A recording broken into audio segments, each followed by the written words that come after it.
नमस्कार मित्रांनो. सिंधुदुर्गामध्ये ग्रामीण भागात ज्यावेळी घराच्या परिसरामध्ये साप किंवा सरपटणारे कुठली जनावरं येतात, त्यावेळी ती सापडत नसतील, तर त्यांना जर मारायचं असेल किंवा ते निघून जायला पाहिजे असतील, तर गावातले लोक ओटवच्या बहिरीला नारळ ठेवतात आणि प्रार्थना करतात. तर ओटवची बहिरी म्हणजे तो श्रीदेव भैरव आहे आणि त्या ओटवच्या भैरी देवाच्या मंदिरामध्ये मी आता आलेलो आहे. हे छोटंसं मंदिर आहे. त्या मंदिरामध्ये प्रत्यक्षात भैरवाची मूर्ती नाही आहे. म्हणजे हे जे स्थान आहे ते स्वयंभू आहे, निर्गुण निराकार आहे. आत्ता इथपर्यंत येण्यासाठी रस्ता झालेला आहे. ओटवचं जे धरण आहे छोटं, त्या धरणाच्या किनाऱ्याने नवीन रस्ता झालेला आहे आणि त्या रस्त्याने तुम्ही फोर व्हीलर घेऊन येऊ शकता. पूर्वी धरणातूनच यावं लागायचं. तर तुम्हाला मी या स्थानाबद्दल थोडक्यात माहिती सांगतो. इथे पाण्याची 2 कुंड आहेत, म्हणजे पाण्याचे नैसर्गिक स्रोत आहेत. आणि या पाण्यासोबत खाली वाळूसुद्धा येते. ती वाळू काढावी लागते काही कालावधीत. ती वाळू अतिशय काय निर्मळ असे आपण म्हणू शकतो. दाखवतो तुम्हाला हाताला आली तर.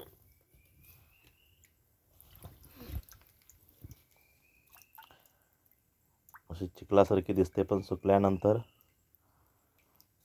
ही वाळू आहे प्रत्यक्षात.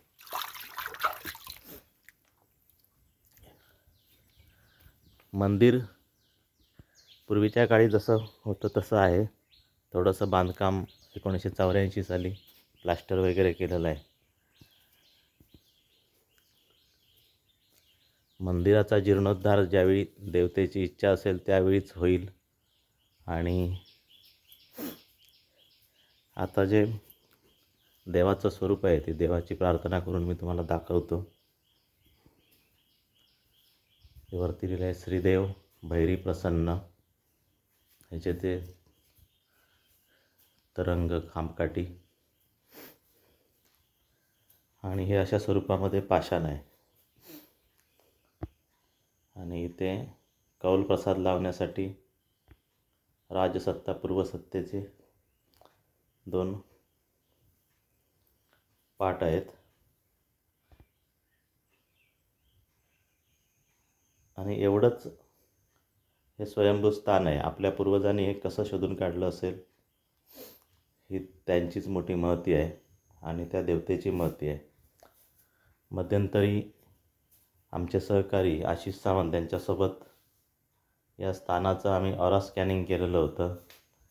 त्यावेळी साधारण 10 किलोमीटर एवढे पॉझिटिव्ह ऊर्जा या स्थानाची आहे. म्हणजे आजूबाजूचा पुरा 10 किलोमीटरचा परिसर ह्या स्थानाच्या कक्षेमध्ये येतो.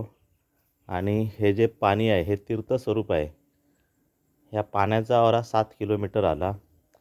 आणि एखाद्या व्यक्तीला जो एक निगेटिव्ह ऑरा असतो, आपण म्हणूया आवरण असतं, हे जर पाणी पिलं तर 5 मिनटामध्ये त्याचा निगेटिव्ह ऑरा निघून जातो आणि त्याला एक 20 ते 40 मीटरपर्यंत पॉझिटिव्ह ऑरा येतो.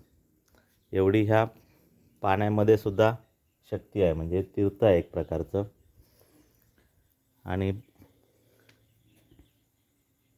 आमच्या मते हे रुद्रभैरव असं ह्या देवाचं नाव आहे. म्हणजे भैरवाचे जे प्रकार आहेत त्यापैकी हा रुद्रभैरव आहे. आणि काही वर्षापूर्वी इथल्या गावकऱ्याला एकदा दृष्टांत झालेला होता भवानी देवीचा. आणि भवानी देवीची मूर्ती जमिनीमध्ये आहे असं हे केलेलं होतं. तर ती मूर्ती याच ठिकाणी सापडलेली होती. आता एक्झॅक्ट ठिकाण तुम्हाला दाखवतो. इथे या पाषाणाकडे हे ती मूर्ती सापडलेली होती. ज्यांना सापडली होती त्यांच्याच घरी त्याची प्रतिष्ठापना केलेली आहे. छोटंसं मंदिर बांधलेलं आहे. आणि काही लोक तिथे दर्शनासाठी जातात. परंतु आमच्या मते ते भवानी देवीचं जे काय तत्त्व असेल तेही इथे कुठेतरी नक्की असणार.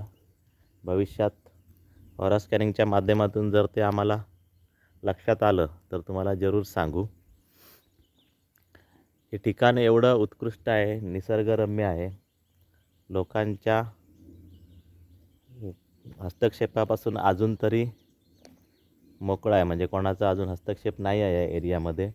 फक्त हा रस्ता केलेला आहे तेवढंच एक हे दिसतं आहे. बाकी ज्यांना कोणाला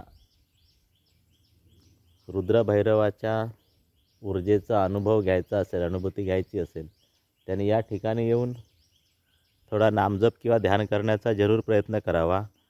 जे इथले गावकरी किंवा मानकरी आहेत त्यांचे फोन नंबर इथे रेंज नसल्यामुळे लागतच नाही.